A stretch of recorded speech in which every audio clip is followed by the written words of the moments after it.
हैं, अमेठी में आए हैं, मैं आपका हृदय से स्वागत करता हूं, अभिनंदन करता हूं। मंच पर अमेठी जिले के प्रभारी मंत्री जो भारतीय जनता पार्टी के एक साधारण कार्यकर्ता से लेकर के आज उत्तर प्रदेश सरकार के स्वतंत्र प्रभार के मंत्री हैं और जौनपुर सदर का प्रतिनिधित्व करते हैं मेरे छोटे भाई श्री गिरीश यादव जी, जो आप सबके बीच में रहते हैं ना, कभी कोई समस्या हो तुरंत बताइएगा, समाधान करवाने का काम गिरीश ऐसे कार्यकर्ता है जो कार्यकर्ता के दर्द को समझते हैं। हमारे प्रदेश सरकार के सम्मानित मंत्री और आप सबके चहेते जिनका कल जन्मदिन था, मैंने आज कल सोशल मीडिया से बधाई दी है, आज मंच से बधाई दे रहा हूं, आदरणीय मंकेश्वर शरण सिंह जी, हमारे दोनों छोटे भाई की तरह विधायक जगदीशपुर से श्री सुरेश पासी जी पूर्व मंत्री रहे, हमारे मंत्री परिषद में पिछली बार सदस्य थे, और दूसरे सलवन से विधायक श्री अशोक जी, हमारे जिले के सम्मानित अध्यक्ष श्री दुर्गेश त्रिपाठी जी, इस जिले के प्रथम नागरिक और जिला पंचायत के अध्यक्ष श्री राजेश कुमार अग्रहरी जी, जिनको पूरा देश और प्रदेश राजेश मसाला जी के नाम से जानता है, हमारे प्रदेश कार्य समिति के सदस्य, और यह जो क्लस्टर है, इस क्लस्टर में संयोजन का कार्य देखने वाले मिर्जापुर के पूर्व जिला अध्यक्ष मां विंध्यवासिनी के धाम से श्री उत्तम मौर्य जी, मुसाफिर खाना नगर पंचायत हमारे नगर पालिका गौरीगंज से और नगर पंचायत अमेठी से, मुसाफिर खाना से, नगर निकाय चुनाव में कमल खिलाने वाले तीनों हमारे सम्मानित अध्यक्षगण, हमारे किसान मोर्चा के क्षेत्रीय अध्यक्ष पुराने साथी काशी प्रसाद तिवारी जी, पूर्व विधायक द्वय आदरणीय दादा तेजभान सिंह जी, आदरणीय श्री चंद्रप्रकाश मिश्रा मटियारी जी, पूर्व जिला अध्यक्षगण श्री दया शंकर यादव जी, उमाशंकर पांडे जी, हमारे महामंत्रीगण श्री सुधांशु शुक्ला जी, राकेश त्रिपाठी जी, केशव प्रसाद सिंह जी, भागीरथी मौर्य जी, भवानी दत्त दीक्षित जी, राम प्रसाद मिश्रा जी, नाम बहुत है, सभी जिले के पदाधिकारी, सभी मंडलों के अध्यक्ष और पदाधिकारी, सभी मोर्चों के अध्यक्ष और पदाधिकारी, कोई बूथ के कहीं अलग अलग स्थान से आए होंगे ऐसे सभी कार्यकर्ता मित्रों, सबसे पहले तो इस चिलचिलाती धूप में आप आए हैं क्योंकि माननीय प्रधानमंत्री नरेंद्र मोदी जी के नेतृत्व में देश की सरकार जो गरीबों के लिए, जो किसानों के लिए, जो मजदूरों के लिए, जो मेरी माताओं बहनों के लिए समर्पित सरकार है, उस सरकार के 9 वर्ष पूरे हुए और उस सरकार की मंत्री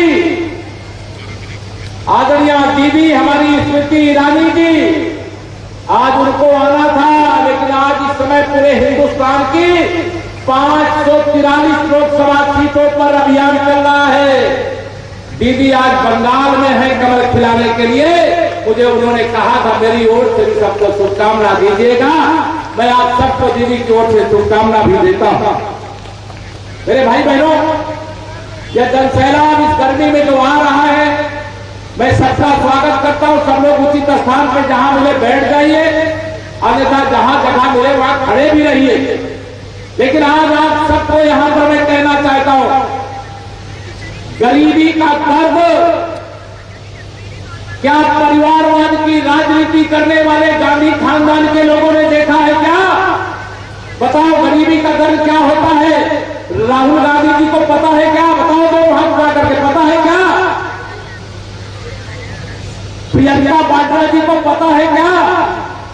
गरीबों का दर्द अगर किसी को पता है तो हिंदुस्तान के प्रधानमंत्री 56 इंच के सीने वाले माननीय नरेंद्र मोदी जी को पता है। इसलिए मैं कहता हूं, जाके पैर न फटी बेवाई, वह का जाने पीर पर आई, जो गरीब का दर्द ही नहीं जानता वह गरीबों का दर्द कैसे दूर करेगा।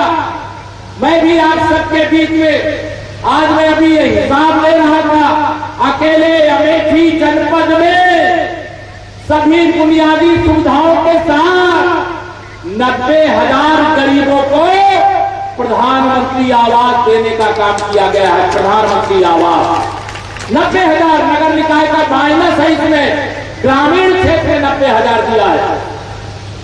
अब एक आवास किसी गरीब को मिलता है तो 12,000 रुपया शौचालय बनाने का भी मिलता है। मिलता है कि नहीं मिलता है? 12,000 शौचालय बनाने का मिलता है। अपना ही घर बना रहे हो, 90 दिन की मजदूरी भी आपके बैंक के खाते में सरकार भेजने का काम करती है। ये गरीब का दर्द जानने वाले मोदी जी का फार्मूला है। जो गरीब के घर में कभी बिजली नहीं पहुंची थी, बताओ दोनों हाथ मिला करके इतने साल तक देश और प्रदेश में सरकार बनाए थे। अमेठी के हर गरीब का घर पक्का बना दिए थे क्या ये लोग? बताओ बनाए थे क्या? दोनों हाथ मिला बताओ मेरी माताओं बनाए थे क्या कांग्रेस वाले? नहीं बनाए, क्योंकि उनको गरीब का अगर दर्द दूर हो जाएगा तो उनको मालूम है गरीब उनको वोट देना बंद कर देगा, और जब गरीब उनको वोट देना बंद कर देगा तो सत्ता से बेदखल हो जाएंगे, संसद से बेदखल हो जाएंगे। और अमेठी के लोगों, आपने जब कमल खिलाया तो आदरणीय दीदी स्मृति ईरानी लगातार अमेठी लोकसभा क्षेत्र को कमल के फूल की तरह खिला रही, कमल के फूल की तरह। बताओ खिला रही कि नहीं खिला रही? दोनों हाथ में बताओ, आवाज आ रही है ना? दोनों हाथ में खिला रही कि नहीं खिला रही? आज मैं जानता हूं 2014 के पहले जब देश के प्रधानमंत्री माननीय मोदी जी नहीं थे, मनमोहन सिंह जी थे, और उसको चलाने का काम यहां के उस समय के सांसद श्री राहुल गांधी जी करते थे। रायबरेली की सांसद आदरणीय सोनिया गांधी जी करती थी, और राहुल गांधी जी की बहन और श्रीमती सोनिया गांधी जी की पुत्री प्रियंका वाड्रा जी करती थी। लेकिन यह बस केवल फोटो सेशन करा लेना गरीब के बीच में जा करके, लेकिन गरीब के दर्द को दूर न करना, यही कांग्रेस का चरित्र है, यही सपा का चरित्र है, यही बसपा का चरित्र है।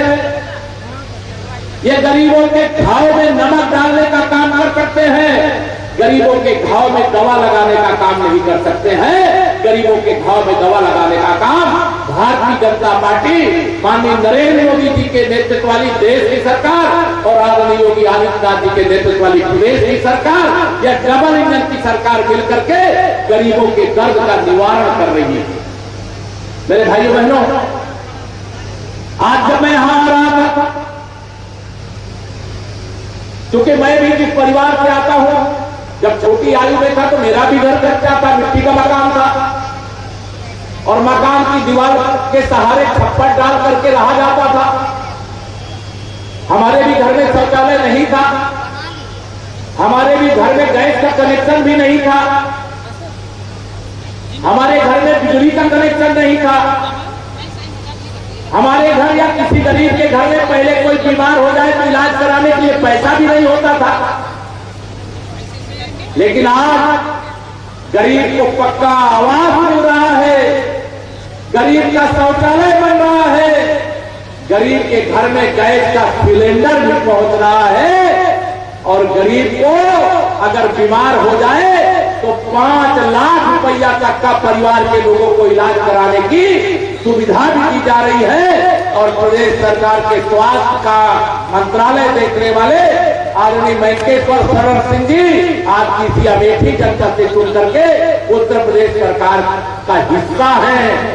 मैं आप सब लोगों के सामने आज ये कह सकता हूं कि मेरे गरीबों के लिए प्रधानमंत्री आवास किसी राजमहल से कम नहीं है।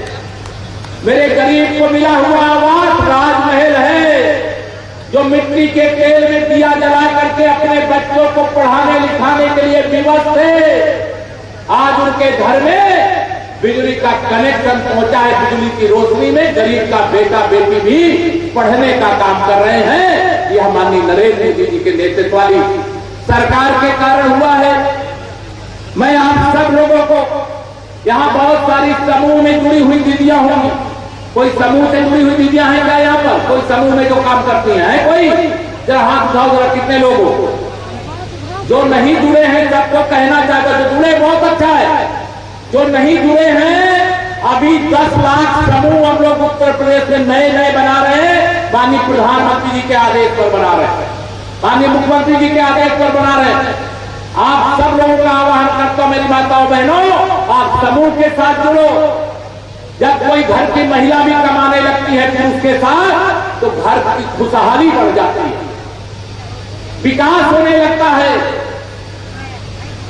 और अब तो ये भी नहीं है कि यहां मेरे माननीय विधायक लोगों से आपको पीने के पानी के लिए हैंडपंप मांगना है।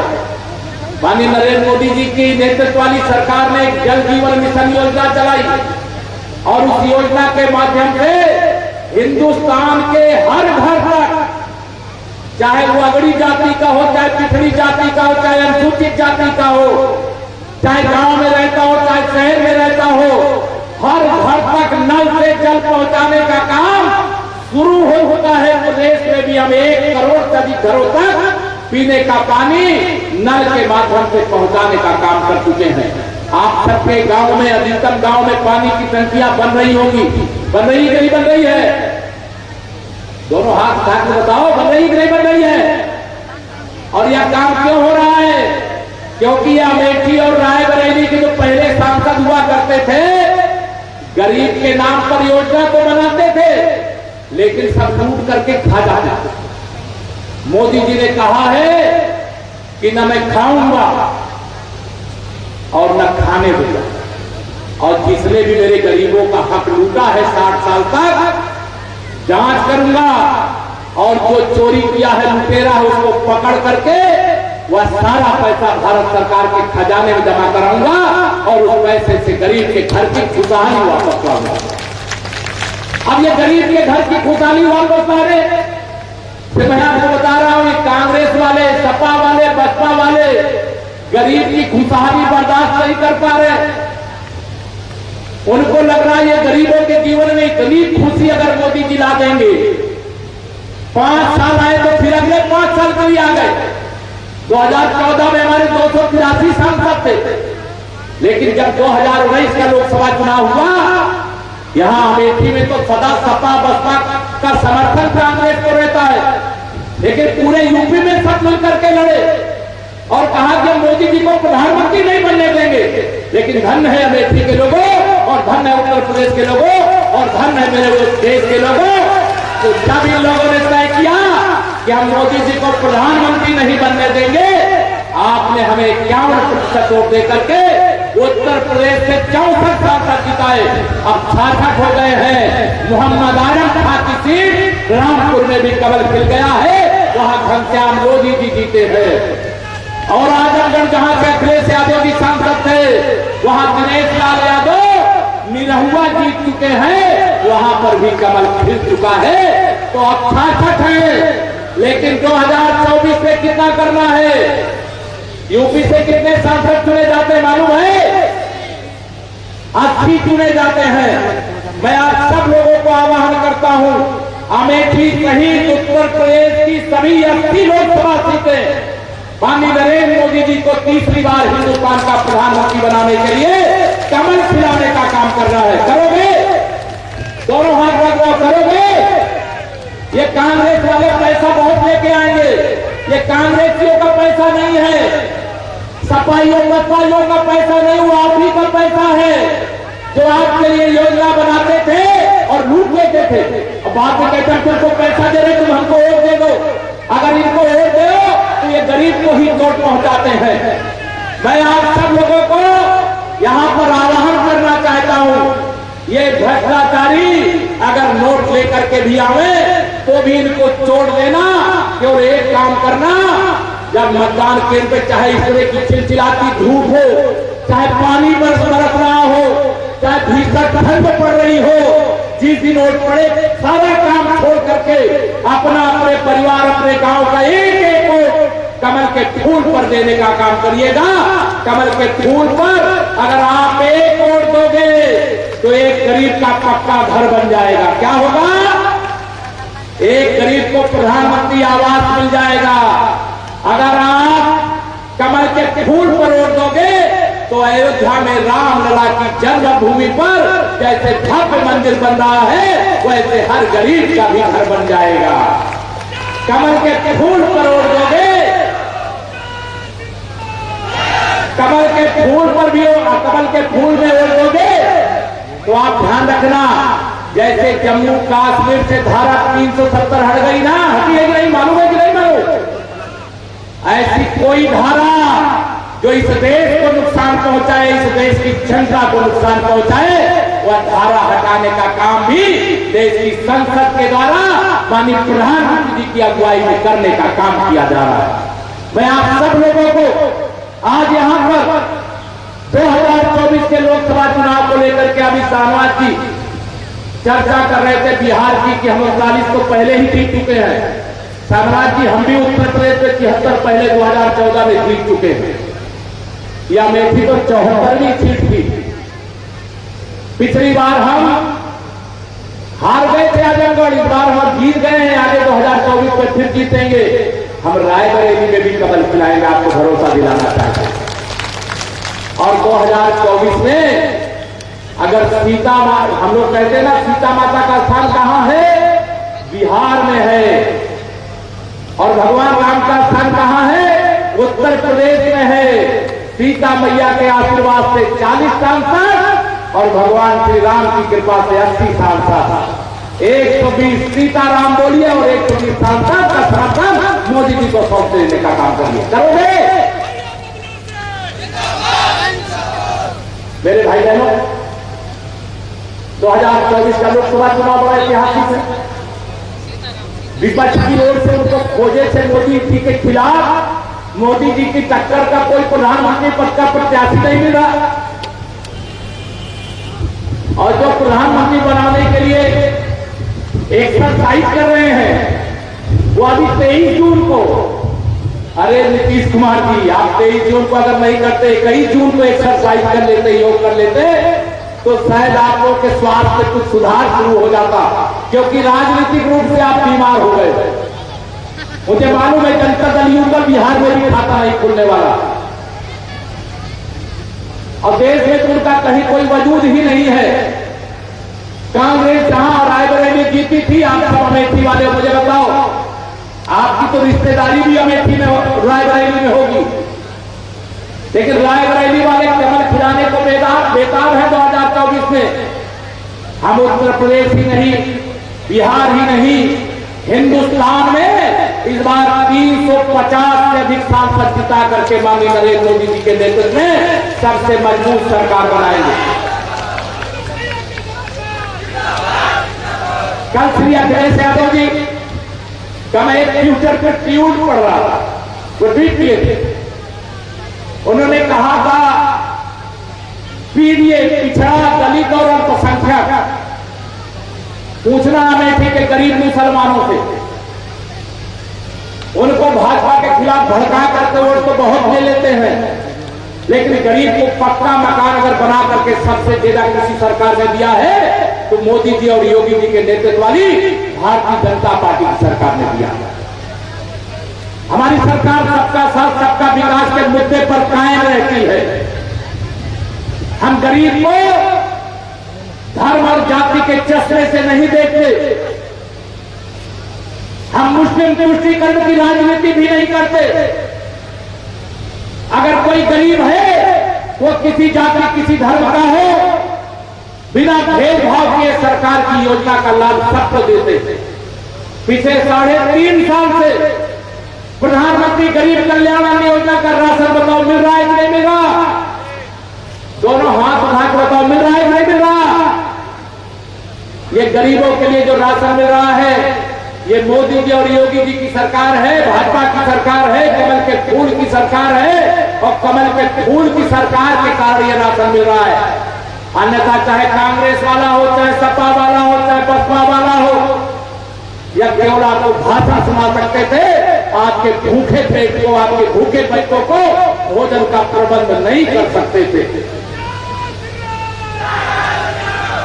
मैं आप सभी लोगों से यहां पर ये कहना चाहता हूं 2024 में माननीय नरेंद्र मोदी जी के नेतृत्व में फिर से देश की सरकार बननी चाहिए कि नहीं बननी चाहिए? बताइए, दोनों हाथ उठाकर के ऊपर, सब लोग हाथ उठाकर बताइए। मेरे पत्रकार मित्र भी यहाँ पर है, वहां भी देख ले कि अमेठी की जनता कमल का फूल खिलाया था और कमल का फूल फिर से खिलाने जा रही है। मैं आप सब लोगों से, आप सभी लोगों से 2024 के लोकसभा चुनाव के लिए आह्वान करता हूं, अपील करता हूं। आज से जाइए, 1 साल से कम समय बचा है चुनाव में। अभी विरोधी आएंगे, बड़ी अफवाह फैलाएंगे, लेकिन मैं श्री अखिलेश जी की बात कर रहा था। श्री अखिलेश यादव जी, आप पिछड़े दलित और मुसलमानों की बात कर रहे हो, केवल उनकी वो बात वोट के लिए कर रहे हो, उनके जीवन की भलाई के लिए नहीं कर रहे हो। और यानी गलत फहमी में मत रहना। चाहे पिछड़ी जाति के लोग हो, चाहे अनुसूचित जाति के लोग हो, चाहे अल्पसंख्यक वर्ग के लोग हो, अब सपा से उनका रिश्ता टूट गया है और भाजपा से रिश्ता तो पिछड़ा और दलित का पहले ही जुड़ा है। अब मुसलमानों को भी समझ में आ रहा है कि भाजपा है तो सुशासन है, भाजपा है तो विकास है, भाजपा है तो सुंदर कानून व्यवस्था है, सपा है तो गुंडागर्दी। अभी नगर पालिका के चुनाव में मैं यहाँ देखा, जैसे सपा के चुनाव निशान पर यहाँ का एक विधायक जीता, वो खुलेआम गुंडाई करने लगा कि नहीं करने लगा? मैंने जब देखा, मैंने देखा चुनाव में क्या रिजल्ट आता है। मैं बधाई देता हूं गौरीगंज के लोगों को, आपने कमल खिला करके गुंडागर्दी को परास्त करने का संदेश देने का काम किया। उत्तर प्रदेश के अंदर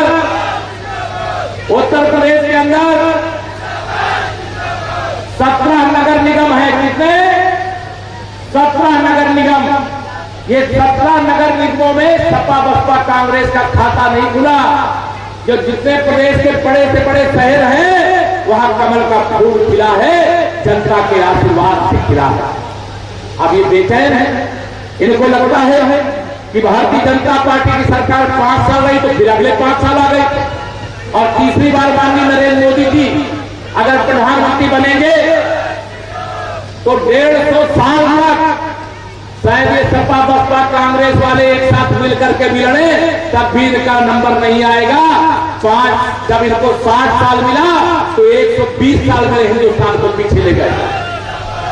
2024 का लोकसभा चुनाव, ये ध्यान रखना, ये 5 साल के लिए नहीं है, ये देश को 100 साल आगे ले जाने के लिए है। कितने दिन के लिए? देश को 100 साल आगे ले जाने के लिए है। इसे 2024 के चुनाव को केवल अपने लिए नहीं, बल्कि अपने आने वाली पीढ़ी के उज्जवल भविष्य के लिए चुनाव मानिएगा। आज दुनिया में भारत का डंका बज रहा है, पूरी दुनिया मोदी जी के पीछे चलना चाहती है। भारत विश्व गुरु का स्थान एक बार फिर से प्राप्त करने का काम किया है। हम विश्व की 5वीं अर्थव्यवस्था है। अमेरिका पर आतंकवादी हमला होता है, अगर वह आतंकवादी को पाकिस्तान में घुस करके मार सकता है, तो भारत के अंदर उरी और पुलवामा में अगर आतंकवादी हमला होता है तो भारत भी घुस करके सर्जिकल स्ट्राइक, एयर स्ट्राइक करके गोली का जवाब गोला से दे सकता है। आज हिंदुस्तान इस प्रकार से बदला है। आज भारत की धाक दुनिया में है, लेकिन हम वसुधैव कुटुंबकम की भावना से आज G20 की अध्यक्षता कर रहे। दुनिया की सारी ताकतें आज भारत के अलग अलग राज्य के अलग अलग जिलों में आकर के भारत की प्रगति देख रहे हैं, गरीबों के जीवन की खुशहाली देख रहे हैं, किसानों की बढ़ती हुई आमदनी देख रहे हैं, नौजवानों को रोजगार के अवसर देख रहे हैं, महिलाओं का सशक्तिकरण देख रहे हैं, चुस्त और दुरुस्त कानून व्यवस्था देख रहे हैं। हम दुनिया में किसी को छेड़ते नहीं, लेकिन अगर कोई हमारे देश को छेड़े तो उसको हम छोड़ते भी नहीं। यह भारत की नीति आज बन चुकी है। अगर मैं 2014 से पहले जाऊं तो आदरणीय शाहनवाज जी आप उस समय रहे होंगे, मैंने 3 आतंकवादी हमलों में उस समय के प्रधानमंत्री जी का बयान सुना था। पहला आतंकवादी हमला हुआ तो उन्होंने कहा मैं आतंकवादी हमले की निंदा करता हूं। जब दूसरा आतंकवादी हमला हुआ तो उन्होंने कहा मैं कड़ी निंदा करता हूं। और जब तीसरा आतंकवादी हमला हुआ तो उन्होंने कहा कड़े शब्दों में निंदा करता हूं। लेकिन जब 56 इंच के सीने वाले के हाथ में देश की बागडोर आई तो पहला आतंकवादी हमला हुआ तो सर्जिकल स्ट्राइक हुई, दूसरा आतंकवादी हमला हुआ तो आकाश से पाकिस्तान के अंदर घुस करके आतंकवादियों को पैदा करने वाली फैक्ट्री को तहस-नहस कर डाला हमारे देश के वीर बहादुरों ने। मैं आप सब लोगों को आज यहाँ पर यही कह करके जा रहा हूँ, देश भी सुरक्षित, देश के गरीब की भलाई का काम भी और देश की प्रगति भी यह सब कुछ भारतीय जनता पार्टी ने किया है, आगे भी करेगी। इसलिए आप सबसे 2024 के लिए माननीय नरेंद्र मोदी जी को फिर से देश का प्रधानमंत्री बनाने का आशीर्वाद मांगता हूँ। और मुझे 2 और सभाओं में जाना है, अभी मऊ भी जाना है, फिर बस्ती जाना है। आप सब इस गर्मी में, इतनी भीषण गर्मी में आए, आप सबका मन होता है मैं चरण छू करके आपको प्रणाम करूं, लेकिन पहुंच नहीं सकता, सबको यही से प्रणाम करता हूं। और भारतीय जनता पार्टी को प्रबल समर्थन 2019 से बड़े अंतर से यहाँ भाजपा का कमल खिलाने का आप सब काम करोगे, यही अपील करते हुए, निवेदन करते हुए देता हूं अपनी बाड़ी को विराम। जरा दोनों हाथ उठा करके बोलिए